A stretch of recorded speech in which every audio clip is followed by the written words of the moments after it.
الحمد لله وكفى وسلام على عباده الذين اصطفى أما بعد فأعوذ بالله من الشيطان الرجيم بسم الله الرحمن الرحيم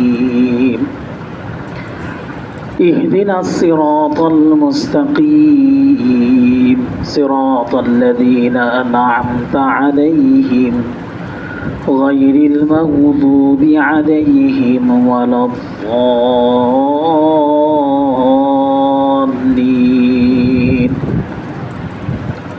وقال النبي صلى الله عليه وسلم خيركم من تعلم القرآن وعلمه أو كما قال النبي صلى الله عليه وسلم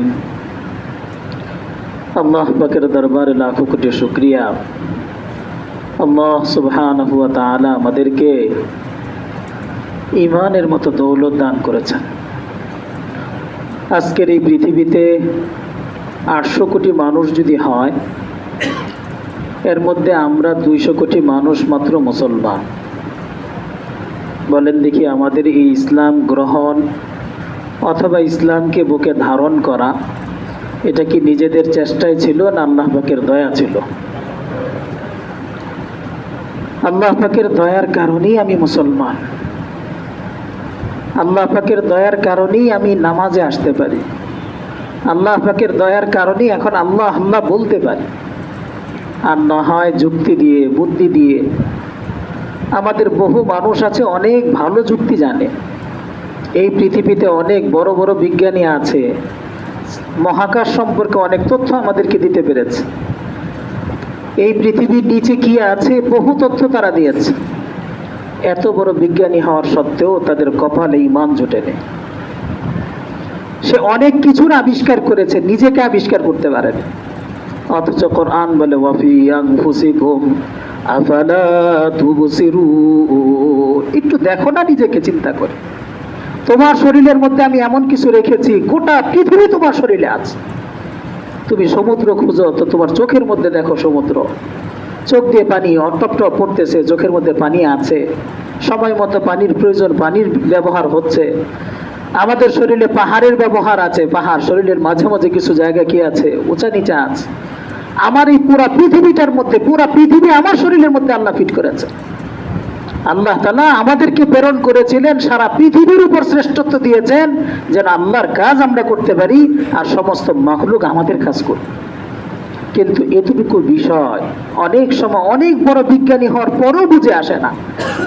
অনেক ভালো ভাষাবিদ, তারপর এটা বুঝে না।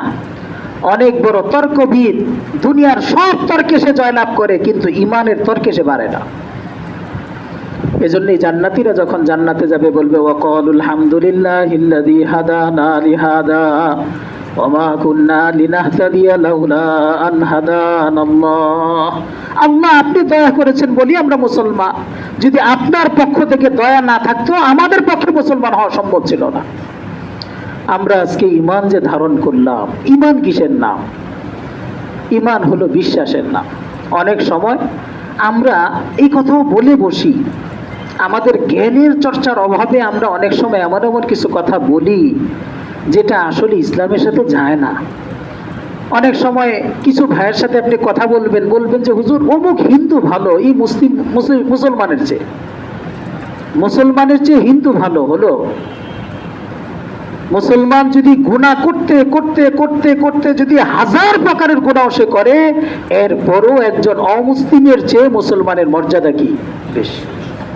ওয়ালা আব্দুল মুমিনুন খায়রুম মিন মুশরিকিন ওয়ালাউ আ'জাবাকুম।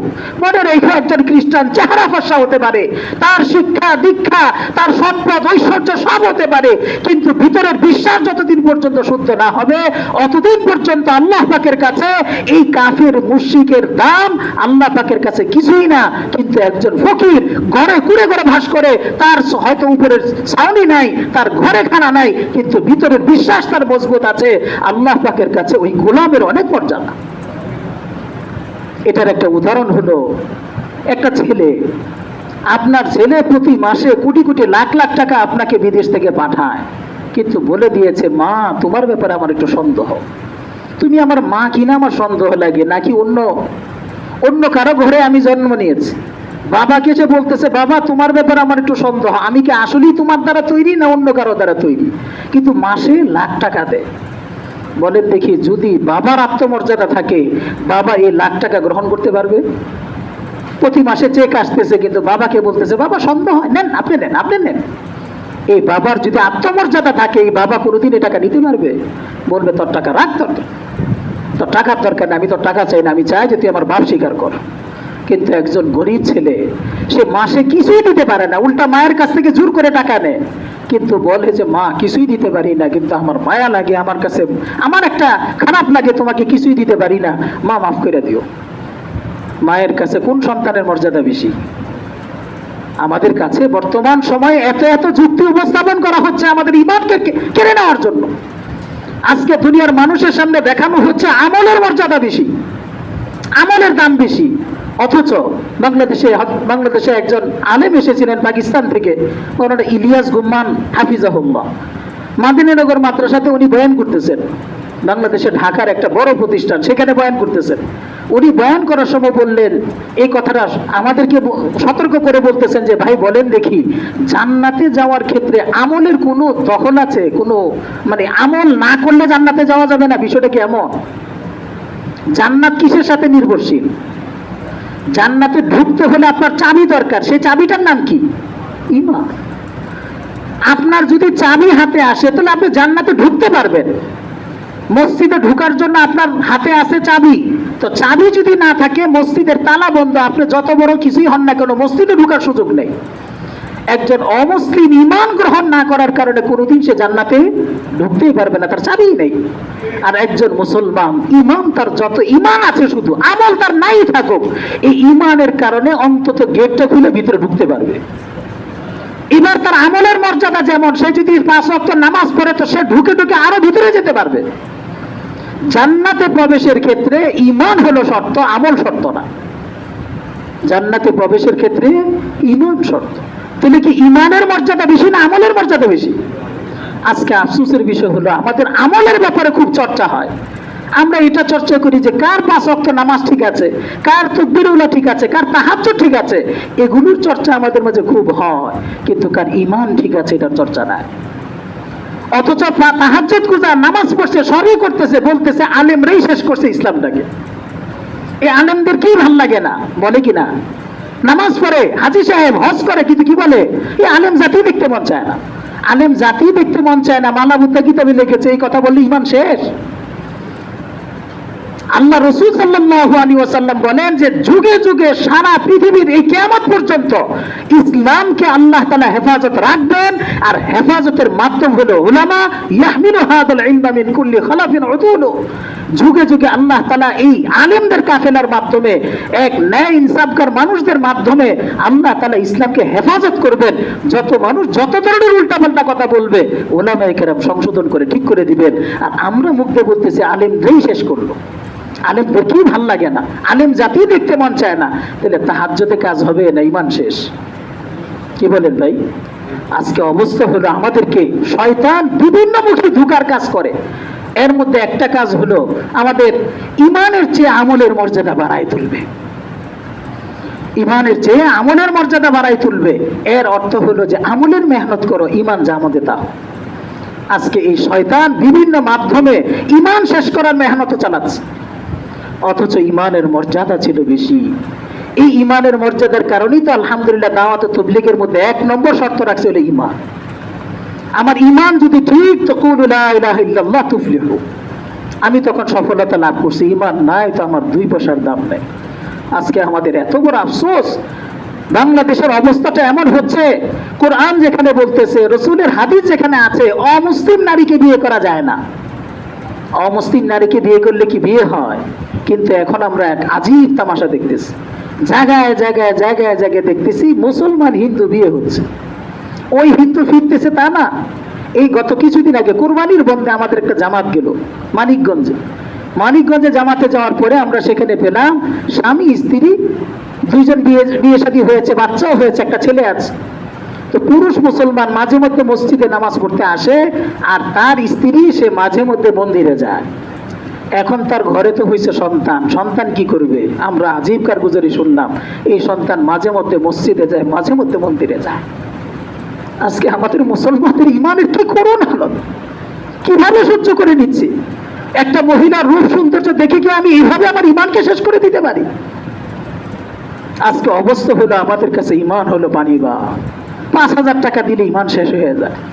সিরাজগঞ্জে বন্যাপ্ত এলাকার মানুষের মাঝে খ্রিস্টানরা আসছে ত্রাণ নিয়ে, ত্রাণ দিতে যাবে, আরে আসছে একেবারে পানি ভর করে, পানি ভেঙে ভেঙে আসছে তারা। খ্রিস্টানরা, ওই মানুষ যারা ত্রাণ দিবে পানি ভেঙে ভেঙে তারা আসছে। খ্রিস্টানরা নৌকা থেকে ত্রাণ দিবে, বলে যে বলো যীশু খ্রিস্টকে বিশ্বাস করলাম, এই ভিত্তিতে আমরা ত্রাণ গ্রহণ করলাম, এতটুকু বলবা তো ত্রাণ পেয়ে যাবো। এই মানুষগুলো বলে যে অসুবিধা কি, লন যীশু খ্রিস্টকে বিশ্বাস করি ত্রাণ নিচ্ছি। নাউজুবিল্লাহ। আজকে অবস্থা হলো ইমান হয়ে গেছে সস্তা। আমরা শেরপুরে একবার গেলাম, শেরপুর ঝগড়াচর এলাকা, ওই এলাকার উলামায়ে কেরাম আমাদের ঢাকার উলামায়ে কেরামদেরকে জানিয়েছেন যে সেখানে কিছু মানুষের মেহনতে 72 জন মানুষ খ্রিস্টান হয়েছে। 72 জন মানুষ খ্রিস্টান। আমরা জিজ্ঞেস করলাম, মসজিদ হয়েছে, উলামায়ে কেরাম বসা, তো সেখানে জিজ্ঞেস করা হলো, ভাই কি হলো আপনাদের? তো ওনারা বলছেন যে একজনে বলেছে তোমার আইডি কার্ড জমা দাও, 50,000 টাকা দেওয়া হবে। তা আমিও বিষয়টা না বুঝে জমা দিয়েছি, 50,000 টাকা আমি পেয়েছি। 50,000 টাকা ইমান কিনা যাবে? কিন্তু কিনা তো যাচ্ছে। কেউ বলছে হুজুর 2 লাখ টাকা দেওয়ার কথা। আমরা জিজ্ঞেস করলাম দিছে নি? না, 50,000 টাকা দেওয়ার পর আর দিচ্ছে না। আমাদের ইমান তো এত দামি ছিল যে ইমানকে 7 আসমান আর 7 জমিন দিলে তো ইমানের মর্যাদা হবে না, অথচ আমাদেরকে সাধারণ টাকা দিয়ে ইমান নিয়ে নিচ্ছে। আজকে আমাদের এই ইমান নিয়ে নেওয়ার জন্য মুসলমানকে যদি বুঝানো হয় ইমান ছেড়ে তো ছাড়বে না, তো এজন্য বিভিন্ন কৌশল করা হচ্ছে, বিভিন্ন মাজারের নামে, পীরের নামে বিভিন্ন ধরনের কথা শেখানো হচ্ছে। আমরা এই মাত্র কিছুক্ষণ আগে গিয়ে আসলাম, এই যে মার্কাজ মসজিদের সামনেই যে একটা মাজার আছে, হায়দার আলী মাজার, এই মাজারের সামনেই, মাজারের ভিতরে যে মাঠটা আছে, মাঠটার ভিতরে আমরা ঢুকলাম। এখানে কিছু মানুষ বসা, ইচ্ছা করে ঢুকলাম, এই মানুষগুলোর কাছে আমরা একটু যাই। গিয়ে বসছে, একজনের সাথে কথা হচ্ছে, সে পীরের দরবারে থাকে, বলতেছে হুজুর আল্লাহ যেই রসুল সেই, আল্লাহ যেই রসুল। এটা তো মারেফতের ওয়াজ দিয়ে ইমানই শেষ। কত আজীব আজীব কথা তারা শোনাচ্ছে। আজকে ইমানের ব্যাপারে আমাদের কোনো চেষ্টাই নেই। ইমান কি জিনিস? আজকে বিভিন্ন কলা কৌশল ইমান নষ্ট করা হচ্ছে। আমরা বিভিন্ন প্রত্যন্ত অঞ্চলে পেয়েছি, বলতেছে বলেন জিন্দা ভালো না মুর্দা ভালো? কি বলেন আপনারা, জিন্দা ভালো না মুর্দা ভালো? সাধারণত আমরা কি বলি, জিন্দা ভালো। এরা বলে যে নবী ঈসা তো জিন্দা, নবী মোহাম্মদ মুর্দা। এবার বলেন কে ভালো? নাউজুবিল্লাহ, নাউজুবিল্লাহ। মানে ইমান নষ্ট করার জন্য ছলনা চলছে, ধোঁকাবাজি চলছে, অথচ বাস্তবতা হলো জিন্দা আর মুর্দা। কখনো জিন্দাও ভালো হয়, কখনো মুর্দাও কি হয়, ভালো হয়। বিষয়টা এমন না। আমরা যারা এখন জীবিত আছে আমরা ভালো না নবীরা যারা কবরে আছেন তারা ভালো? নবীরা ভালো না? তাহলে জিন্দার চেয়ে কারা ভালো হলো? মুর্দা ভালো হলো। আবার আমরা যারা জীবিত আছে এদের চেয়ে কাফের, ফেরাউন, মুশরিক যেগুলো মারা গেছে এদের চেয়ে আমরা ভালো না? কারণ এদের জাহান্নাম নিশ্চিত, কিন্তু আল্লাহ শুকর আমাদের জাহান্নাম কিনা নিশ্চিত। তাহলে কখনো জিন্দা ভালো হয়, কখনো মুর্দা ভালো হয়। হযরত ঈসা আলাইহিস সালাম নিজেই তো বলে যাচ্ছেন যে আমার চেয়ে ঈসা মুহাম্মদ সাল্লাল্লাহু আলাইহি ওয়াসাল্লাম ভালো। কিন্তু আমাদের কয়জন এই যুক্তির উত্তর দিতে পারবে? বলেন ঘুমন্ত ভালো না জাগ্রত ভালো? বিভিন্ন জায়গায় প্রশ্ন করতেছে ঘুমন্ত ভালো না জাগ্রত ভালো। তা আমরা তো সাধারণত উত্তর দিয়ে দেখি ঘুমন্ত, জাগ্রতই ভালো। হ্যাঁ, ছাত্রদেরকে জাগানোই যায় না, খালি ঘুমায় পড়ে, তো জাগ্রতই তো ভালো। এই খ্রিস্টানরা এভাবেই দুষ্টামি করতেছে। নবী মুহাম্মদ সাল্লাল্লাহু আলাইহি ওয়াসাল্লাম ঘুমাচ্ছেন, নবী ঈসা জাগ্রত আছে। নাউজুবিল্লাহ, নাউজুবিল্লাহ। আল্লামা নূর হোসেন কাসিম রহমতুল্লাহ আলাইহি, ওনার সামনে আমরা যখন এই ধরনের কিছু প্রশ্ন আমাদের মুরব্বীরা শোনাচ্ছিলেন, একবার একটা মজলিসে হুজুরকে শোনাচ্ছেন যে খ্রিস্টানদের একটা যুক্তি হলো যে আপনি 4 রাস্তার মোড়ে গেলেন, 4 রাস্তার মোড়ে গিয়ে দেখতেছেন একজন ঘুমাচ্ছে, একজন জাগ্রত হয়ে বসে আছে, আপনি পথ চিনতেছেন না, এখন কি করবেন? পথ চিনেন না, 4 রাস্তার কোন দিকে যাবেন? এই মুহূর্তে গিয়ে দেখি একজন ঘুমাইতেছে, একজন জাগ্রত আছে, আমি কাকে জিজ্ঞেস করতে পারি? তো সাধারণত সবাই বলবে মেয়ে এই প্রশ্নের উত্তর তুমি জানো না, জাগ্রত যে আছে তাকে জিজ্ঞেস করো। আল্লামা নূর হোসেন কাসিম রহমতুল্লাহ শোনার সাথে সাথে বললেন যে এই এই পাগল করে কে বুঝাবে? চার রাস্তার মোড়, যেই চার রাস্তার মোড়ে গাড়ি চলতে থাকে, এই রাস্তার মোড়ে কোনো সুস্থ মানুষ বসা থাকে কাজ ছাড়া? চার রাস্তার মোড়ে ভাই বসে কেউ বিনোদনের জন্য বসে নাকি একটু আড়ালে বসে? চার রাস্তার মোড়ে যেই লোক বসা জাগ্রত অবস্থায় বসে রয়েছে, সে নিজেও তো পাচ্ছি না, এই জন্যই তো বসে রয়েছে। আর যে ঘুমন্ত আছে তার হয়তো শরীর ক্লান্ত, এই জন্য সে জিমাইতেছে, ঘুমায় পড়ছে। ওই জাগ্রত ব্যক্তি যেই কারণে বসে আছে, যে ঘুমন্ত ব্যক্তি জাগলে তাকে জিজ্ঞেস করে পথ চিনবে, আমি আর তুমি ওই জাগ্রত ব্যক্তির পাশে বসে থাকি, ঘুমন্ত ব্যক্তি উঠলে তারপর রাস্তাতে হাঁটবো। আল্লাহ রসুল সাল্লাল্লাহু আলাইহি ওয়াসাল্লামের বাতানো পথ দেখে ঈসা আলাইহিস সালাম হাঁটবেন। তাহলে ঈসা আলাইহিস সালামকে মানবো না মুহাম্মদ সাল্লাল্লাহু আলাইহি সাল্লামকে মানবো? আজকে অবস্থা হলো বিভিন্ন অ্যাঙ্গেল থেকে খ্রিস্টানদের পক্ষ থেকে প্রশ্ন জোড়া হচ্ছে, কে সেরা?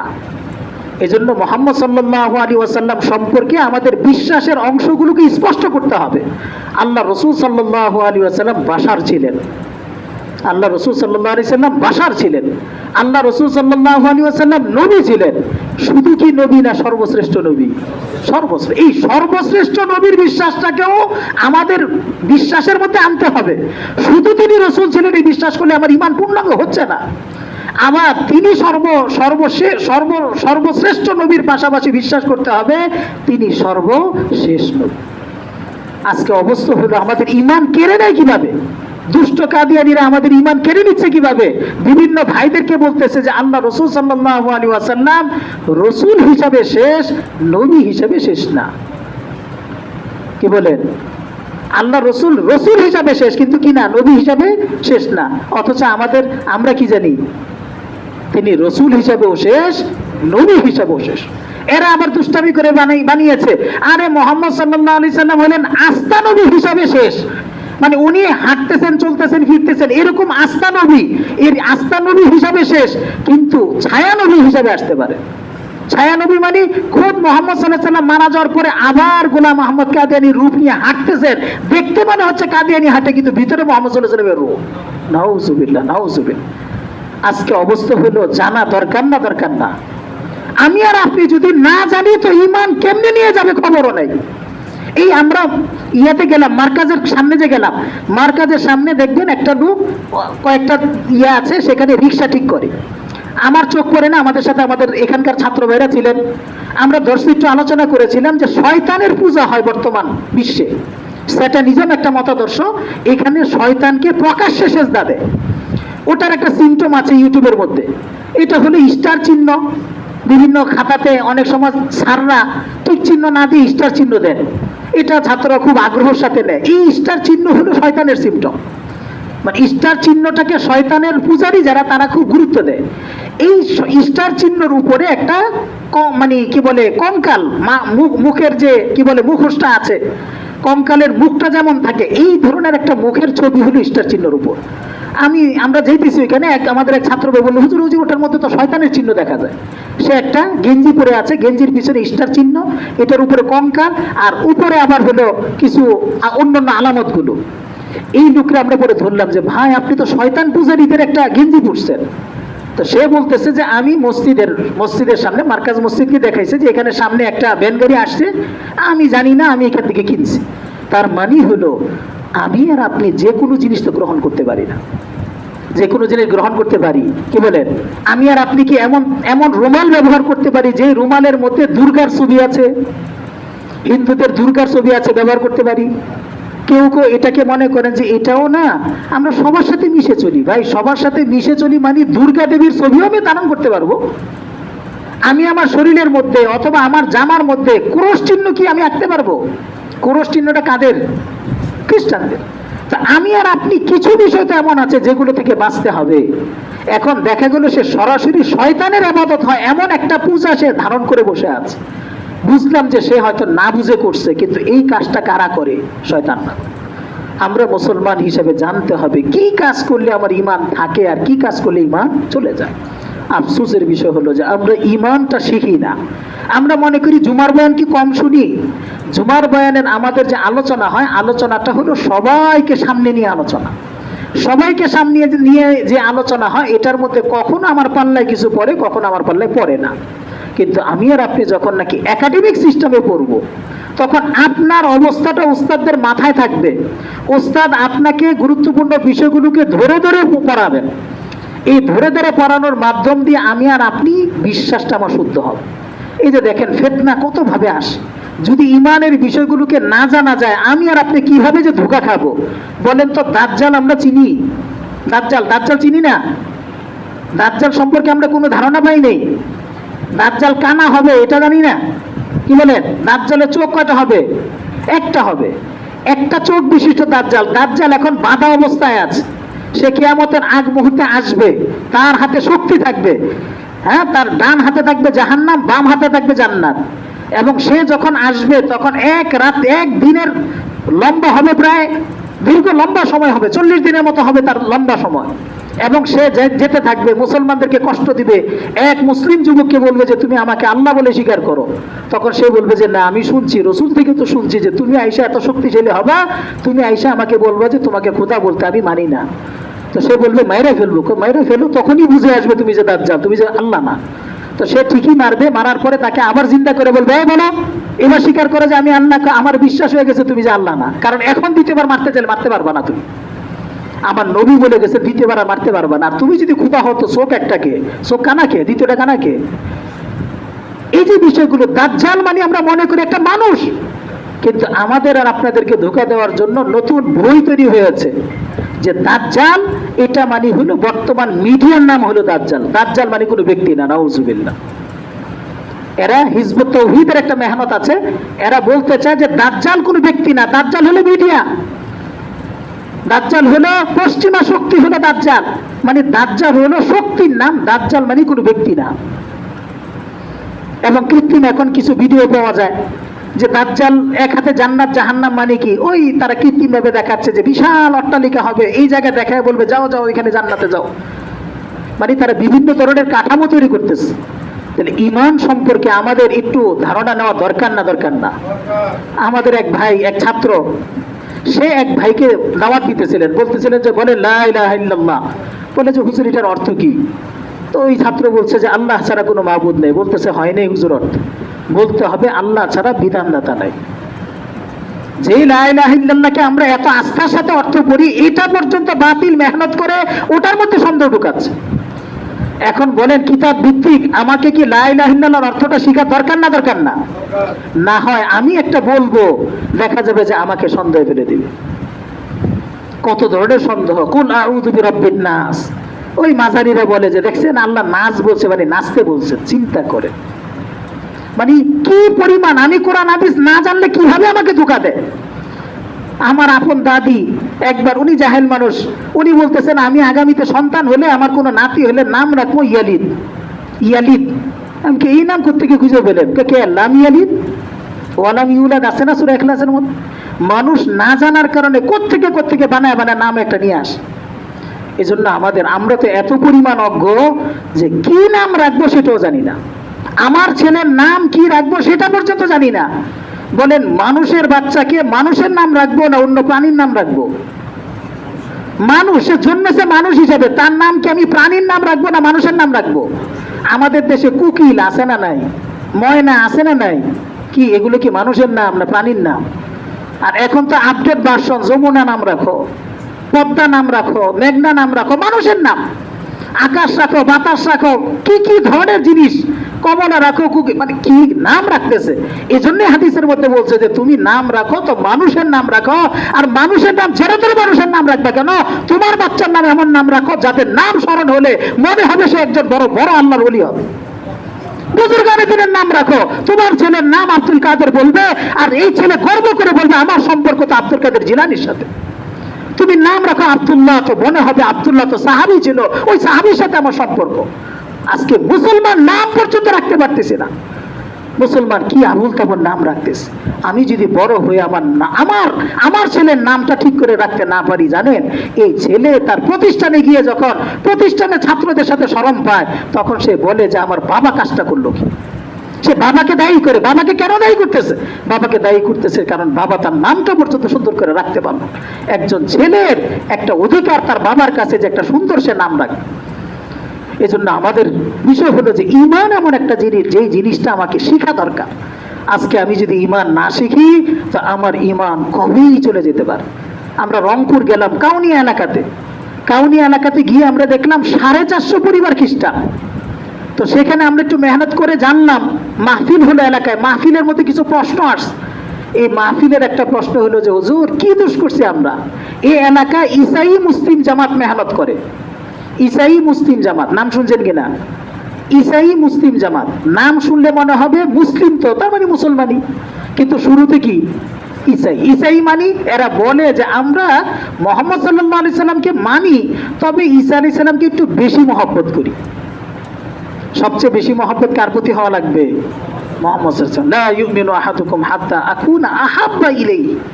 রাসূলের মহব্বত হতে হবে সবার চেয়ে বেশি, এমনকি নিজের জানের চেয়ে, নিজের মালের চেয়ে, নিজের সব কিছুর চেয়ে। তো আমি যদি হযরত ঈসা আলাইহিস সালামকে বলি যে তিনি সবার চেয়ে ভালো, তিনি সবার চেয়ে বেশি শ্রেষ্ঠ, তখন আমার ঈমান মুকাম্মাল হয় না, ঈমান পূর্ণাঙ্গ হয়নি। তো তারা কৌশল করেছে ইসাই মুসলিম জামাত। তো এই যে ইসাই মুসলিম জামাত নামটা যে রাখলো, এই নামে গিয়ে বলতেছে দেখো মুসলমানদের অনেকগুলো রাজনীতি দল আছে, শুনো না এই চরমনার দল আছে, খেলাফত মসজিদ আছে, অমুক জামাত আছে, তমুক জামাত আছে, আমাদেরটাও একটা জামাত, আমরাও মুসলমানদের একটা গ্রুপ। অন্য গ্রুপ করলে যেমন নাকি ইমান যায় না, আমাদেরটা করলে ইমান যায় না। এরা ইসাই মুসলিম জামাত হয়েছে। এদের কুয়া আছে, কুয়া, বিভিন্ন জায়গায় তারা কুয়া খনন করে। কোনো জায়গায় নদী আছে, নদীর মধ্যেই তারা ওইখানে গিয়ে মানুষকে নাকে ধরে এভাবে উল্টা করে গোসল করা, একবার চুবা দেয়।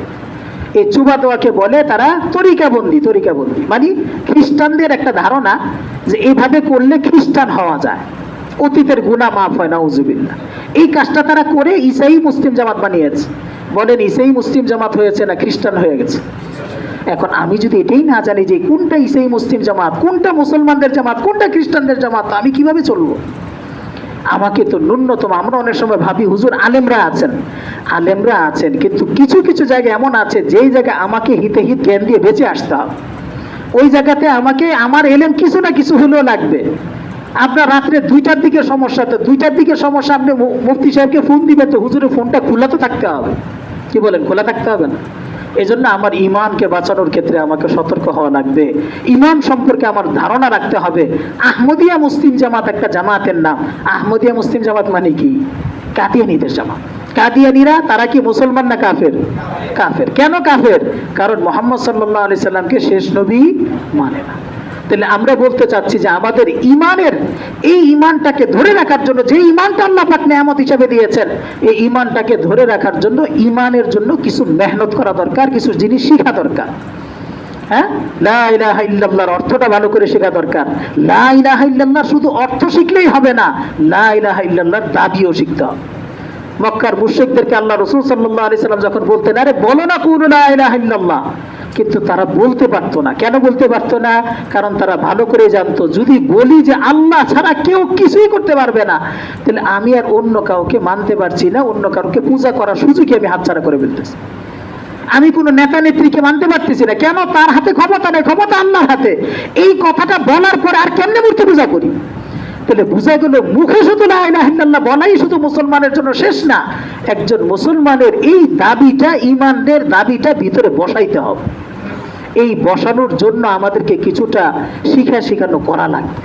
আমি আর আপনি অনেক সময় ভাবি হুজুর কোরআনই তো পড়াবেন না। হুজুর আলহামদুলিল্লাহ বলেছেন যে আমাদের এই সমস্ত শিক্ষালয়, শিক্ষা প্রতিষ্ঠানগুলোতে আমরা কোরআনও পড়াবো, তবে একটা কথা মনে রাখতে হবে, গোটা কোরআন শরীফটা দেখে পড়া, গোটা কোরআন শরীফটা দেখে দেখে নাজেরা পড়তে পারা কি ফরজ? গোটা কোরআন শরীফটা দেখে দেখে আমি পড়তে হবে, এটা কি ফরজ? কি বলেন? নাকি অন্তত নামাজে যে সূরাগুলো লাগে এইটা শিখা ফরজ? আমরা অনেক সময় অতিরিক্ত জজবা দেখাই। অতিরিক্ত জজবা কি? হুজুর আমাকে কিছু পড়াবেন না, আমাকে শুধু কোরআন শরীফটা পড়ান। ভাই গোটা কোরআন শরীফ না শিখলেও আপনি কাল কিয়ামতের ময়দানে বাঁচতে পারবেন। ইমানটা যদি ভালো করে না শিখেন, নামাজের যে জিনিসগুলো গুরুত্বপূর্ণ সেটা যদি শিখতে না পারেন, তাহলে কিন্তু আপনি কিয়ামত থেকে বাঁচতে পারবেন না। তাবলীগের ময়দানে আপনারা দেখছেন কি গোটা কোরআন শরীফ শিখায় দেয় নাকি দিনের গুরুত্বপূর্ণ বিষয়গুলো শিখায়? এই দিনের গুরুত্বপূর্ণ এই জন্য যেন অন্তত মুমিন হয়ে পড়তে পারে। হ্যাঁ, সেখানে ইলমের একটা আগ্রহ দেওয়া হয়। আরে ভাই কোরআনের একটা আয়াত পড়ো, কোরআনের আলিফ পড়তেছো 10 নেকি হয়ে গেছে। একজন মুসলমানের ইমানে যখন এই কথা আসবে যে আলিফ পড়লেই 10 নেকি, আমি আলিফটা যদি নামাজে পড়ি তো আমার এই নামাজের কারণে 100 গুণ বেড়ে গেল সওয়াব। আমি এটা রমজানে পড়লে 70 গুণ বেড়ে যাচ্ছে। আমি এটা উযু অবস্থায় পড়লে আমার এটা ফজিলত আরো বেড়ে যাচ্ছে। এত ফজিলত শোনার পরও ইমানদার বসে থাকবে কেমনে? সে অবশ্যই আইসা এসে কোরআন শিখে ফেলবে। কিন্তু আপনি চিন্তা করেন, তবলিগের ময়দানের মধ্যে পুরা কোরআন শরীফ শিখানো হয়নি কেন? গোটা কোরআন শিখা ফরজ না, গোটা কোরআন দেখে দেখে শিখা ফরজ না, কিন্তু গোটা কোরআনের সবকগুলো আমি আমার জীবনে ধারণ করাটা ফরজ। এজন্য ভাই আমাদেরকে লা ইলাহা ইল্লাল্লাহর দাবিটা পুরা করতে হবে। আমাদেরকে ওস্তাদরা এখানে যেভাবে তরতিব করেন, আমরা অনেক সময় বলি যে হুজুর পুরা সময়টা কোরআন পড়ান। দেখেন ভাই, পুরা কোরআন শরীফ পুরা সময়টা কোরআন পড়তে চাওয়াটা ঠিক হবে না। কোরআনের জন্য আপনাকে একটা বড় সময় দেওয়া হবে। যদি আপনি 2 ঘন্টা সময় দেন তো কোরআনের জন্য আপনি 40 মিনিট 50 মিনিট পেয়ে যাবেন, আপনি ইনশাল্লাহ শিখতে পারবেন। বাকি সময়গুলো আমার ঈমান কিভাবে রাখতে হবে, আমার ঈমানটাকে কিভাবে পরিচালনা করতে হবে, আমি নামাজ কিভাবে শিখবো। আজকে অবস্থা তো হলো এই, আমি আর আপনি নামাজ পড়বো, নামাজের ফরজগুলো আমার খবর নেই। নামাজের ফরজ কোনটা মনে রাখতে পারি না, নামাজের ওয়াজিব গুলো কোনটা মনে রাখতে পারি না, সূরা কেরাতটা শিখা সেটাই তো পারি না। আমরা এমনও শুনছি বোটানিক্যাল গার্ডেনে গিয়ে প্রেমিক প্রেমিকা 2 জন দাঁড়িয়ে বলে, গাছ তুমি সাক্ষী থাকো, আমি একজন ছেলে বলে যে গাছ, এই 2 গাছ সাক্ষী দেখো আমি একই বিয়ে করতেছি, আর মেয়ে বলে এই 2 গাছ সাক্ষী দেখো। বিয়ের মধ্যে গাছকে সাক্ষী রাখলে বিয়ে হয়? রাখতেছে তো, কত গাছকে এইভাবে সাক্ষী রাখতেছে, এতটুকু খবর নেই কিভাবে বিয়ে করতে হবে। এখন তো মোবাইলের যুগ, মোবাইলে বিয়ে শাদী হচ্ছে না? অথচ মোবাইলে বিয়ে শাদীর ক্ষেত্রে একটু কড়াকড়ি আছে, একটা সিস্টেম মতে না গেলে মোবাইলের বিয়ে হবে না। অথচ মোবাইলের বিয়ে তো অহরহ হচ্ছে। আমার জীবনে মোবাইলের বিয়ে আমি করব, এই বিয়েটা করতে হলে আমাকে শিখতে হবে কিভাবে করব। আমাদের এখন তো চেয়ারে বসা একটা ফ্যাশন হয়ে গেছে মসজিদে, এই চেয়ারে আমাকে বসতে হবে। অথচ চেয়ারে বসে নামাজ পড়ারও কি আছে? মাসআলা আছে। আমার যদি সক্ষমতা থাকে আমি চেয়ারে ফ্যাশন করে নামাজ পড়লে নামাজ হবে না।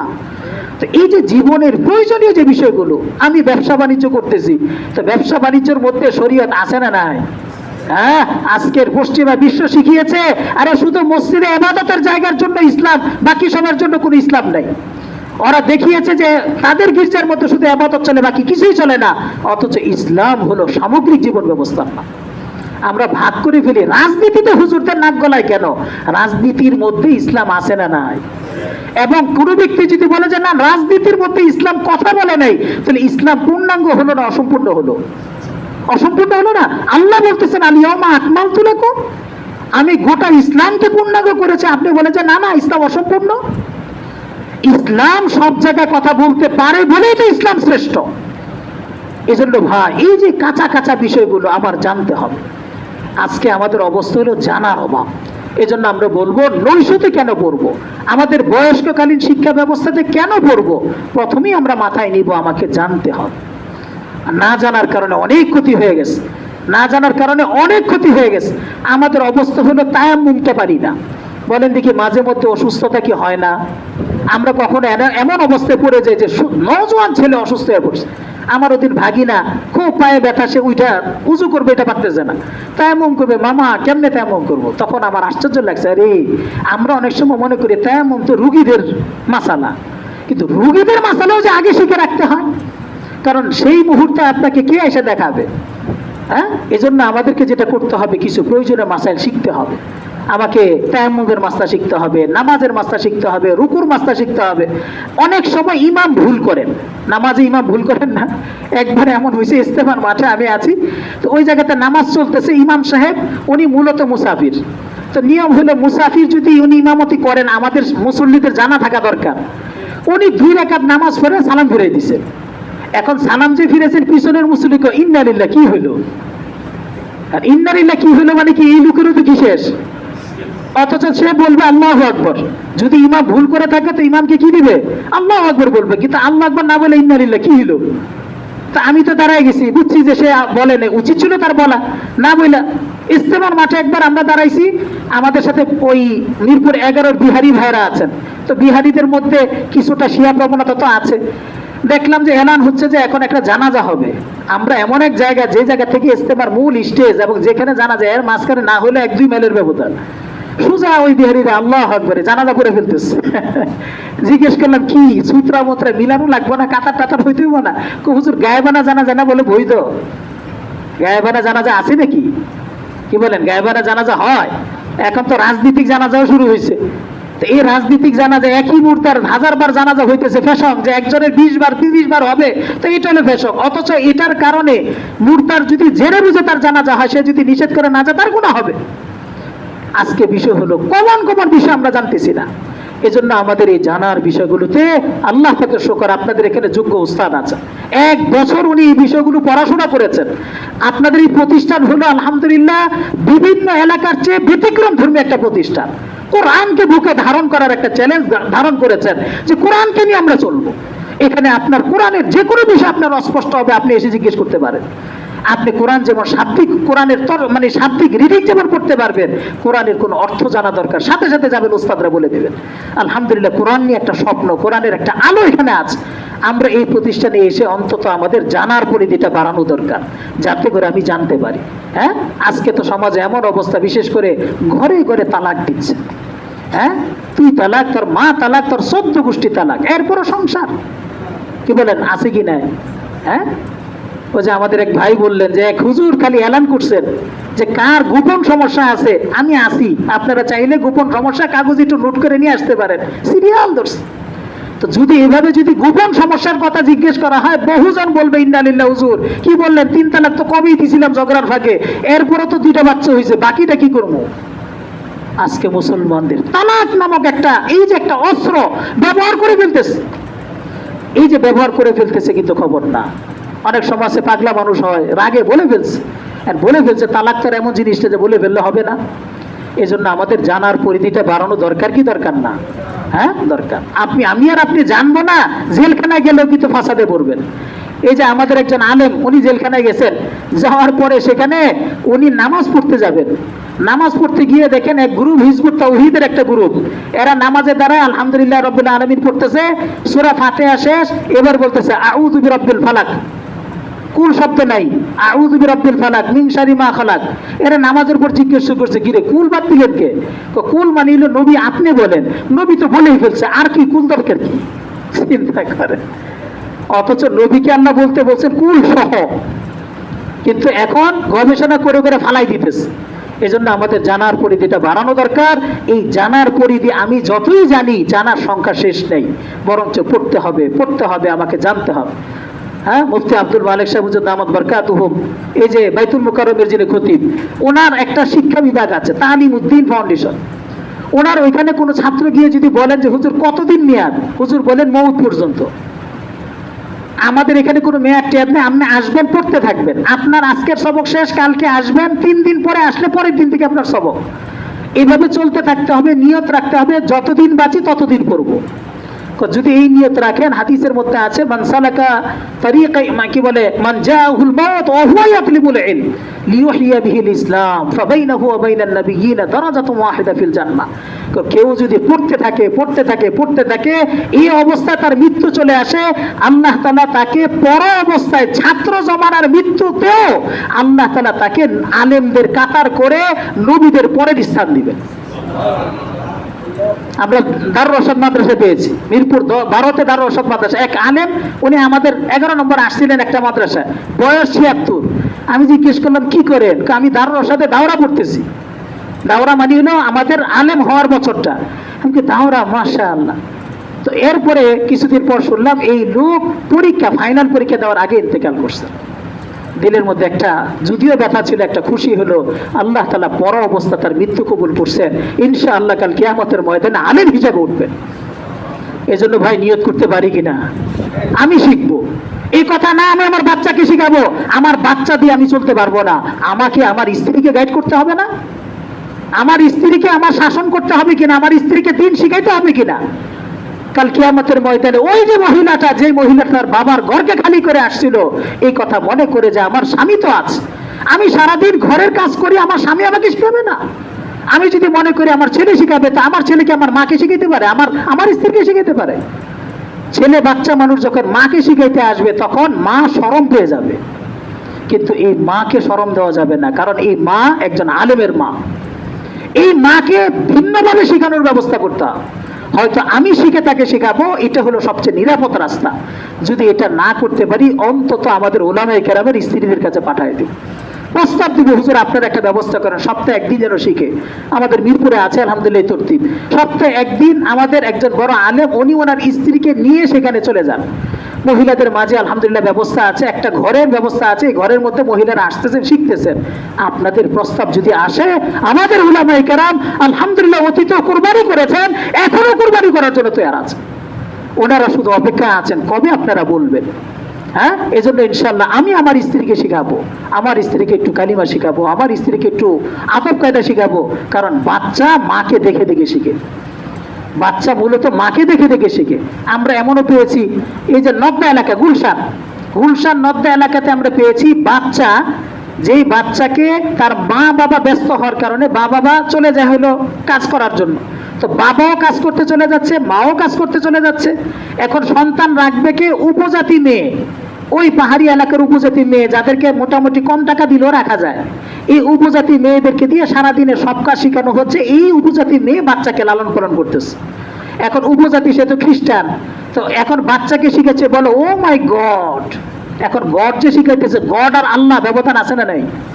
কিন্তু সে যে বাচ্চা যে গড শিখতেছে, অথচ গডের স্ত্রীলিঙ্গ আছে, গডের বহু বচন আছে। আমাদের আল্লাহর স্ত্রীলিঙ্গ নাই, বহু বচন নাই। এই গড শব্দটার মধ্যে দুর্বলতায় ভরা, আর আল্লাহ শব্দের অর্থ হলো যে আল্লাহ হলেন সব গুণাবলীর আধার। তো এই যে শিখাইতেছে ও মাই গড, ব্যথা পাইতেছে, বলতেছে যিশুকে বলো, যিশুর কাছে প্রার্থনা করো। যিশুর কাছে প্রার্থনা কিভাবে ইমান চলে যায়? এজন্য আমাদেরকে যেটা করতে হবে সেটা হলো আমার স্ত্রীকে আমার শিখানোর নিয়ত করতে হবে, আদর সোহাগ ইত্যাদি বিভিন্ন মাধ্যম দিয়ে একটু শিখানোর নিয়ত করতে হবে। তাহলে প্রথম বিষয় হলো আমাকে জানতে হবে, দ্বিতীয় নম্বর বিষয় হলো আমাকে মানতে হবে। আমাদের আজকের অবস্থান হলো যে আমি অনেক সময় জানি কিন্তু মানাটা হয়ে ওঠে না। ইনশাআল্লাহ আপনি খালি নিয়ত করেন যে আমি মাদ্রাসায় রেগুলার আসব। আপনার রেগুলার মাদ্রাসা আসার কারণে যেটা হবে, দেখা দেখি অন্য মানুষগুলোর দেখা দেখি আপনার আমল করা সহজ হবে। আপনি আল্লাহ না করুক যদি একটা হোস্টেলে থাকেন যেখানে আরো 10-5 জন মানুষ থাকে, এর মধ্যে সবাই বিড়ি টানে, এর মধ্যে কেউ গাঁজা টানে, এর মধ্যে নামাজির সংখ্যাই মুটে ছাড়া নেই, বলেন দেখি সেই জায়গায় থেকে 5 ওয়াক্ত নামাজ জমাতে পড়া কঠিন না? কিন্তু আপনি যদি মাদ্রাসায় চলে আসেন মাগরিবের পরে, দেখা গেলো মাদ্রাসা আসতেছেন, আপনি দেখলেন কি রে, আমি বলে পাঞ্জাবি পড়তে পারি না, আমার পাঞ্জাবি বললে শরম লাগে। এই মানুষগুলো তো এক একজন জেনারেল পড়ে, তো সেই পাঞ্জাবি বললে আমার পাঞ্জাবি পড়তে কি সমস্যা? টুপি পড়তে শরম লাগে, আরে তারা যদি টুপি পড়তে পারে তো আমার টুপি পড়তে কি সমস্যা? এই লোক আলহামদুলিল্লাহ গরিব মানুষ কিন্তু বলে যে আমার ভালো লাগে ইসলাম, তাহলে আমারও তো ভালো লাগার কথা। দেখবেন এমন অনেক কাজ, যে কাজগুলো আমি সচরাচর করতে পারতেছিলাম না, দেখা দেখি কাজগুলো সহজ হয়ে যায়। এখানে উস্তাদের সামনে আমাকে একটু পড়া দিতে হবে, উস্তাদ হয়তো জিজ্ঞেস করবে যে কি ব্যাপার, নামাজটা পড়ছিলেন নি? এই কথাটা বললে, বলেন একজন উস্তাদ যদি আপনাকে বলে নামাজ পড়ছেন কিনা, আমি হয়তো প্রথম দিন মিথ্যা বলে ফেললাম, দ্বিতীয় দিন মিথ্যা বলে ফেললাম, কয়দিন একটু মনের মধ্যে একটা ব্যথা লাগবে না যে উস্তাদের সাথে মিথ্যা? এরপরে এই কথা জিজ্ঞেস করতে করতে ইনশাল্লাহ নামাজের আমল আপনার সহজ হয়ে যাবে, নামাজ আপনার সহজ হয়ে যাবে। এই জন্য আমরা বলবো মানাও আমাদের দরকার। এই মানাটা সহজ হবে যদি আমি জানতে থাকি, মানার পরিবেশে আমি আসতে থাকি। 3 নম্বর হলো আমাদের বুঝটা ক্লিয়ার করা দরকার, বুঝা দরকার, ইসলাম বুঝা দরকার। আজকে বিভিন্ন প্রথম আলো পত্রিকা সহ বিভিন্ন পত্রিকাতে বলতেছে 3 তালাক দিলে কেন 3 তালাক হয়ে যাবে। সে রাগ করে না হয় বলেছে, রাগ করে বললেই 3 তালাক হয়ে যাবে। আপনাকে আর আমাকে এমন ভাবে প্রশ্ন করবে যে আমিও সন্দেহ করে যাবো আসলে ইসলাম একটু বাড়াবাড়ি করছে। নাউজুবিল্লাহ, ইসলাম বাড়াবাড়ি করেছে। আপনি এই আয়নাটাতে একটু রাগ করে একটা ইট মারলেন, আয়নাটা ভাঙবে না? যদি বলেন যে না আয়নাটা ভাঙলো কেন, তাহলে আয়না না লাগায় লোহা লাগান। আয়নার বৈশিষ্ট্যই হলো কি হয়ে যাবে, ভেঙে যাবে। ঠিক তালাক শব্দটাকে আল্লাহ তাআলা দিয়েছেন এই জন্য যে বউ বাড়াবে। আজকে আমি তো পুরুষত্ব আমার মধ্যে নাই, আমি পুরুষ হিসেবে থাকি নাই, আমি 24 ঘন্টা আমি তাকে তালাক দিতে থাকি, তো এই মেয়েটা ভয় পাবে কিভাবে? তালাক শব্দ রাখছে বিজলির মতো, এটা দেখলে ডরাবে মানুষ, আর প্রতিদিনই যদি বিজলি হয়তো ডরাবে কে? তালাক শব্দটা ছিল ভারী, যাই দিব, কিন্তু এই শব্দটা উচ্চারণ করার সাথে সাথে মহিলা আপনার পায়ে পড়ে যেত।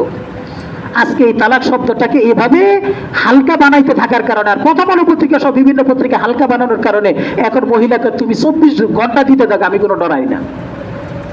তাহলে বিষয়টা হলো কি ইসলামের সমস্যা না আমাদের পরিবেশের সমস্যা? পরিবেশ। এজন্য ভাই ইসলাম আমাদেরকে বুঝতে হবে। গোলামবাদী এখনো বলেন তো ইসলামে গোলামবাদীর কথা আছে না নাই? অনেক মানুষ বলে ফেলে যে না আগে ছিল এখন নাই। আমার একজন আলেম, আমার সাথী, সে বলতেছে কি এখনো কি গোলামবাদীর কথা আছে, মানে গোলামবাদী কি এখনো ইসলামে আছে? এক নাস্তিক আসছিল আমাদের কাছে, আইসা বলতেছে হুজুর ইসলামের গোলামবাদীর কথাটা অনেক কঠিন মনে হয়। আমি বললাম যে ঠিক আছে, মনে করেন কাফেরদেরকে আপনি ধরছেন, এখন কি করবেন বলেন তো? কি করতে পারেন আপনি? সে বলে কে মাইরা ফেলবো, আমাকে মাইরা ফেললে তো বাস, ইসলাম তো একটা সহজ বিধান দিছিল। না না হুজুর গোলামবাদী বানাবো, লাইন মতি আইলেন। মানে বলতে গেলে এটা ছাড়া উপায় নাই, কিন্তু ভাবখানা এমন যে ইসলাম জুলুম করে ফেলছে। এই যে বিষয়গুলো দর্শে আপনাদের আলোচনা হবে যে ইসলাম কেন এই বিধানটা দিল, গোলামবাদীর বিধান ইসলাম কেন দিল, ইসলাম কেন আমাকে বললো এই কাজটা করো, ইসলাম কেন বললো এই কাজটা করো, ইসলাম কেন বললো এইভাবে করো। এই কাজগুলো বোঝা আমাদের জন্য কি হয়ে যাবে, ইনশাআল্লাহ সহজ হয়ে যাবে। তাহলে আমরা প্রথম বললাম কি, জানতে হবে। কি হবে? জানতে হবে। আমরা জানতে হবে, জানার জন্য আমাদেরকে পড়ার মধ্যে আসতে হবে। 2 নম্বর হলো আমাদেরকে মানতে হবে। অনেক জিনিস মানা আমার সহজ হবে না, ইনশাআল্লাহ আসতে থাকেন মানা সহজ হয়ে যাবে। 3 নম্বর বিষয় হলো অনেক বিষয় আমরা বুঝতে আমাদের সমস্যা হয়, এই বুঝার বিষয়গুলো আমাদের এখানে দর্শে বসে বসে আলোচনা হবে, আমি দেখবেন বুঝতে পারবো। 4 নম্বর কথাটা বলি আমি শেষ করতেছি, আমাদেরকে বাঁচতে হবে। কি করতে হবে? বাঁচতে হবে। বাঁচতে হবে মানে কোথায় কি সমস্যা, কোথায় ইমান নিয়ে যায়, কোথায় আমল নিয়ে কারাগারি চলতেছে, কোথায় আমাকে বেদিন করার জন্য মেহনত চলতেছে, কোথায় আমাকে মুসলমানের থেকে বের করে দেওয়ার জন্য চেষ্টা চলতেছে। আমাদের উস্তাদদের সামনে বসে বসে উস্তাদরা আমাদেরকে ধরে দিবেন যে এই কাজটা করা যাবে না, এটা করা যাবে না, এটা করা যাবে না, এটা করা যাবে না, এটা করলে আমি মুসলমান থাকতে পারতেছি না। এগুলো যখন আমি শুনতে থাকবো তখন বাঁচতে পারবো। আমি কি বাঁচতে পারবো? বলেন দেখি, আমাদেরকে কেউ যদি বলে যায় তোমাকে পানিতে একটু চুবাই, একটু আগে বললাম খ্রিস্টানরা কি করে, পানিতে চুবা দেয়। বিশেষ করে কোনো খ্রিস্টান বন্ধু যদি শখ করে বলে যে আসো আসো একটু পানিতে চুবা দেই, আমরা যাব। এটা জানছি বলে না, কিন্তু অনেকে তো শখ করে সুইমিং পুলে গোসল করব, সুইমিং পুলে একটু গোসল করি। সুইমিং পুলে গোসল না ইমান দিয়ে আসতেন? হ্যাঁ, এভাবে কেউ যদি বলে যে আসো আসো মা দুর্গার কাছে একটু যাই, দুর্গা দেবীর সামনে একটুকে প্রণাম করি, মা দুর্গার সামনে প্রণাম করলে ইমান থাকবে। এই যে বড়দিন খ্রিস্টানদের বড়দিন 25শে ডিসেম্বর, এই বড়দিনে আমাদের মুসলিম ছেলেরা যাচ্ছে খ্রিস্টানদের গির্জায়, গিয়ে এই ক্রুশ চিহ্ন থেকে হ্যাঁ ক্রুশ তিত্ববাদ শিখে আসতেছে, 3 খোদা আবার শিখে আসতেছে যিশু নাকি নাজাত দাতা, যিশু মুক্তিদাতা। এই যে বিভিন্ন ধরনের ফিতনায় পড়ে যাওয়ার যে ভয় আছে, ইনশাআল্লাহ দর্শে আপনাদের ক্লাসে এই বিষয়গুলো আলোচনা হবে। তাহলে যদি এই আলোচনা হয়, আমি আর আপনি যদি ক্লাসে পড়ি, তাহলে আমাদের কয়টা লাভ হবে? 4টা লাভ। কয়টা লাভ? 4টা লাভ। আমরা কি করতে পারবো? জানতে পারবো। কি করতে পারবো? জানতে পারবো। 2 নম্বর মানতে পারবো। 3 নম্বর বুঝতে পারবো। 4 নম্বর বাঁচতে পারবো। তাহলে জানতে মানতে বুঝতে বাঁচতে, জানতে মানতে বুঝতে বাঁচতে, এই 4টা কাজ আমার হবে ইনশাআল্লাহ। যে ঈমান নিয়ে আমি মুসলমান হিসাবে যে এখনো আছি, আমার মৃত্যুর আগে আমি আশা করি ঈমান নিয়ে মরতে পারবো ইনশাআল্লাহ। কে কে ঈমান নিয়ে মরতে তৈরি আছে? আল্লাহ আমাদেরকে সকল ফিতনা থেকে হেফাজত করেন। মাশাআল্লাহ, জাযাকুমুল্লাহ। আল্লাহ আমাদেরকে যেন ঈমানের উপর অবিচল রাখেন, আল্লাহ যেন আমাদেরকে ঈমানের উপর মহৎ দান করেন। এজন্যই শুরুতে আমি পড়েছি ইহদিনাস সিরাতাল মুস্তাকিম। আল্লাহ আপনি আমাদেরকে সঠিক পথটা দেখান। সঠিক পথে আছি কিন্তু সঠিক পথে রাইখেন। এমনও হতে পারে শয়তান ধোঁকা দিয়ে সঠিক পথ থেকে কি করছে, সরাই দিয়েছেন। এজন্য আমাদেরকে একটু মেহনত করা দরকার। আলহামদুলিল্লাহ এই 4টা কাজ তো আমরা করবো, জানবো। এখন বলেন শুধু জানবো না জানাবো? কারণ এই উম্মতে মুসলিমের বৈশিষ্ট্য কি? নিজে নিজে করা না অন্যকে নিয়ে করা? অন্যকে নিয়ে করা। এই জন্য আমরা শুধু জানবোই না, বরঞ্চ জানাবো। কাকে জানাবো? আমার স্ত্রীকে জানাবো, আমার সন্তান সন্ততিদেরকে জানাবো, আমার আশপাশে, আমি চাকরি করি, চাকরির আশপাশে যারা আছেন তাদেরকে জানাবো, আমি ব্যবসা করি, আমার ব্যবসার শ্রমিক, আমার যারা আছে, আমার কর্মজীবী যারা আছেন তাদেরকে জানাবো। কাস্টমাররা আসতেছে, কাস্টমার ভুল করতেছে, তাকে বলবো ভাই এভাবে করেন। হ্যাঁ, এই যে জানাবো, জানাবো। নিজে মানতেছি, আমি ইসলামকে মানতে পারতেছি, তা আমি অন্যকে মানানোর চেষ্টা করব। কেউ নামাজ পড়তেছে না, একটু বুঝে নামাজের জন্য আনার চেষ্টা করব। হ্যাঁ, এভাবে কেউ যদি কোরআন শিখতেছে না, শিখানোর চেষ্টা করব। তো এই মানাবো আমরা কাজটা করব। 3 নম্বর আমরা বুঝতেছি, তো বুঝানোরও কি করব, চেষ্টা করব। হ্যাঁ, আর 4 নম্বর বাঁচতেছি, তো বাঁচানোরও কি করব, চেষ্টা করব। আজকে সমাজের বিভিন্ন ভাবে বিভিন্ন মানুষ যেভাবে ফিতনা ভাষায় জড়িয়ে পড়তেছে, আমাদেরকে একটু মেহনত করা দরকার। এবং আপনাদের কাছে বিনীতভাবে আমরা অনুরোধ জানাচ্ছি, ভাই ফিতনার এই যুগে আমাদের চতুর্দিকে ফিতনা চলছে, অমুসলিমরা মেহনত করছে এখন। আপনারা আশ্চর্য হবেন, হিন্দুরা মেহনত করতেছে ব্যাপকভাবে।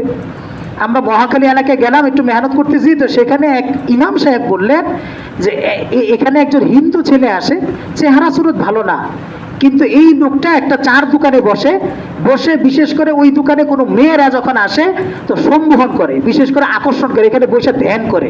ধ্যান করলে যেই মেয়ে অনেক সুন্দরী, কিন্তু এই ছেলেকে পছন্দ করার কথা না, এখানে বসে সে 2-3 বার ধ্যান করার পরে এই মেয়ে তার জন্য পাগল হয়ে যায়, এরপরে মেয়ে অন্য কোথাও বিয়ে করতে রাজি হয় না। এটা হিন্দুদের একটা ধ্যান আছে, সম্মোহন বলে, যে খুব প্রচুর পরিমাণ আকর্ষণ করা। এটা বিভিন্ন জায়গায় আমাদের বুজুর্গানে দিনেরও হয়েছে। এক বুজুর্গ বয়ান করতে বসছেন, কথা বলা শুরু করছেন আর কথা আসে না, তো পাশে আরেকজন বুজুর্গ বসা ছিলেন, উনি দেখলেন কি ব্যাপার, কথা আসে না কেন?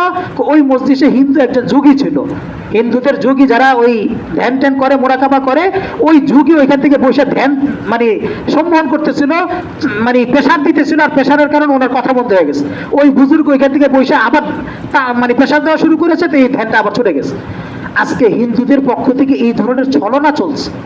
আপনারা আশ্চর্য হবেন, হিন্দুরা এখন প্রচুর পরিমাণে মুসলিম নারীদেরকে টার্গেট করতেছে, মুসলিম নারীদের টার্গেট করতেছে। মুসলিম নারীকে একটা মেসেজ দেয়, দিয়ে বলে যে বোন আমি না মুসলিম হতে চাই।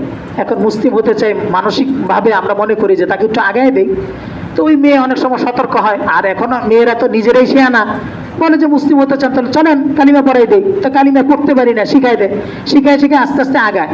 তো কোনো মেয়ে চানা খাওয়ার পরে সে বলে যে না, আমাদের এলাকায় অনেক পুরুষ আছে, মুসলমান আছে, আপনি তাদেরকে জিজ্ঞেস করেন। তো ওই পুরুষ বলে কি যে আমি যেখানে আছি সব হিন্দু, আমি যদি কাউকে জানাই তো হিন্দুরা মেরে ফেলবে, একটু দুর্বল করে ফেলবে, অথবা আমি কোনো মুসলমানকে জানাইবো, সে যদি আবার হিন্দুদেরকে জানাই দেয়, এই কথা বলে দুর্বল করে ফেলে। ওই মেয়ে তার কাছে কালিমা, মেয়ের কাছে কালিমা পড়ে, এবার বলে যে বোন আপনি আমাকে কালিমা শিখাইলেন, নামাজ আমাকে একটু নামাজ শিখাইবেন না, তো নামাজের একটু কিছু আমাকে যে শিখান। আস্তে আস্তে ভিডিও দিচ্ছে, নামাজ শিখাচ্ছে, এরপর আস্তে আস্তে আপনি আমাকে এত উপকার করলেন, আমি আপনাকে একটু হাতিয়ে দিতে চাই। তো মেয়েদেরকে জন্য একটু অলংকার পাঠাই দিলে খুশি, মেয়ের নামে অলংকার পাঠাই দিতেছে, মেয়েকে বিকাশে কিছু টাকা বাড়াই দিতেছে, মেয়ে তো খুশি যে আমাকে অনেক কিছু দিচ্ছে। দেখা দেখি নেই, তার মানে পর্দা লঙ্ঘন হয় নাই, কোনো সমস্যা নেই, নেক্সট শুরুতে ধোকা। কিছুদিন পরে বলে যে বোন আপনি আমাকে জাহান্নাম থেকে বাঁচাই দিলেন, আমি চাই যে আপনাকে একটু মেহমানদারি করাবো, একটু নাস্তা করাবো, তাহলে আসেন অমুক রেস্টুরেন্টে। তো স্বাভাবিক রেস্টুরেন্টের নাম শুনলে তো আমরাই দুর্বল হয়ে পড়ি, তো এই মেয়েকে রেস্টুরেন্টে নিয়ে যায়, উদ্দেশ্য হলো মেয়ের ইজ্জতকে নষ্ট করা। ওইখানে যাওয়ার পরে রেস্টুরেন্টে আগে থেকেই কৌশল করে বলা থাকে ওই খানার মধ্যে কিছু মেডিসিন দিয়ে দেয়, যে মেডিসিনগুলো খাওয়ার পরে মেয়ে 1-2 ঘন্টা পরে অচেতন হয়ে যায়। আর এদের কিছু গ্যাং থাকে, 4-5 জন 7-8 জন মানুষ থাকে, এই মানুষগুলো এটা খাওয়ার পরে মেয়েকে নিয়ে এক জায়গায় গিয়ে ধর্ষণ করে, ধর্ষণ করার ভিডিও সে ধারণ করে। এই ভিডিও ধারণ করার পরে এবার বলে যে মাঝে মধ্যে তাকে বলে যে তুমি আসো, না হয় কিন্তু ইউটিউবে ছেড়ে দিলাম। কাকে দুর্ঘটনা ঘটাচ্ছে? মুসলিম নারী। আমরা এমনও শুনেছি গাজীপুরে এক মুসলিম মহিলা মাদ্রাসার মেয়েকে, ওইখানে একজন স্যার, গাজীপুর মাদ্রাসা সে স্যার, বাহিরের জেনারেল একজন স্যার, কিন্তু সেই হিন্দুদের এজেন্ট। এই এজেন্ট হয়ে সে ঢুকছে, পরিচয় দিয়েছে আমি মুসলমান, এই পরিচয় দিয়ে মুসলমান দিয়ে সে আস্তে আস্তে এক মহিলা মাদ্রাসা, এই মাদ্রাসার এক ছাত্রীর সাথে তার এই ধরনের ঘটনা। এবার সে বলতেছে উপরের কোনো ছাত্রীকে পাঠাও, নাহলে নিচের কোনো ছাত্রী পাঠাও, নাহলে তোমাকে আর ছাড়াছাড়ি নেই। চিন্তা করে আজকে এই যে চালগুলোতে মুসলমান মেয়েরা পড়ে যাচ্ছে। এই 2-3 দিনের আগের ঘটনা, কুমিল্লা থেকে এক মেয়ে, কুমিল্লায় সে যাত্রাবাড়ি এক মহিলা মাদ্রাসায় পড়ে, কুমিল্লা থেকে এক হিন্দু ছেলে যাত্রাবাড়িতে এক মেয়েকে উঠাই নিয়ে ধর্ষণ করছে এবং প্রতিতলে বিক্রি করে দিতে চাচ্ছিল। এই মুহূর্তে হাতে নাতে ধরা গেছে। আজকে আমাদের মা বোনদের সতর্ক হওয়া লাগবে, সজাগ হওয়া লাগবে, যেন কোনো জায়গায় না, যে কোনো মাধ্যমে না, হিন্দু মুসলিম মুসলিমকে বিয়ে করা ভালো, তবে পরিচয়হীন না, এমন মুসলিম না যাকে আমরা চিনি না, যে কোনো মুসলিমকে বিয়ে করতে আমরা প্রস্তুত না হওয়া দরকার। কারণ এখন কি সতর্ক হওয়া লাগবে। এজন্য ইনশাআল্লাহ আমাদের এই যে আজকের এই ইসলাহি মজলিস, এই ইসলাহি মজলিস আলহামদুলিল্লাহ আমাদের মৌলিকভাবে নিজেদের জীবনের সংশোধন, নিজেদের ইমানের সংশোধন, আমলের সংশোধন, এবং বিশেষ করে আমাদের ইসলামী কালচারে যেন কেউ হাত দিতে না পারে। হ্যাঁ, ইসলামী কালচার কত যে মানে চরিত্র কি পরিমাণ নোংরা হচ্ছে, ছেলে মেয়ে প্রকাশ্যে মোয়ানাকা করতেছে, এই আজকে দেখে আসলাম। মানে তামাশার একটা জায়গা তো থাকা দরকার। এই যে মেট্রো রেল হয়েছে, মেট্রো রেল তো মানে জাহান্নামের আরেকটা আগুন, এখানে বসে যা ইচ্ছা তা করতেছে। এশিয়া মসজিদের সামনে বসে মোয়ানাকা চলতেছে, চিন্তা করেন, আরে মোয়ানাকা কি সবার লাগে? কিন্তু প্রকাশ্যে আজকে নেচার এই পরিমাণ নোংরা করা হচ্ছে। আমি আর আপনি ইসলামী মসজিদগুলোতে বসে বসে কিভাবে ইমান বাঁচাবো, আমল বাঁচাবো, কৃষ্টি কালচার বাঁচাবো, আমার দৃষ্টিভঙ্গি বাঁচাবো, শেষ পর্যন্ত আমি যেন মুমিন হয়ে মরতে পারি, রসুলের দরবারে যেন শাফাআতের আমি মালিক হতে পারি। এজন্য আমরা একটু চেষ্টা করবো ইনশাআল্লাহ, প্রতি ইসলামী মসজিদে আসা নিয়ত করবো তো ইনশাআল্লাহ।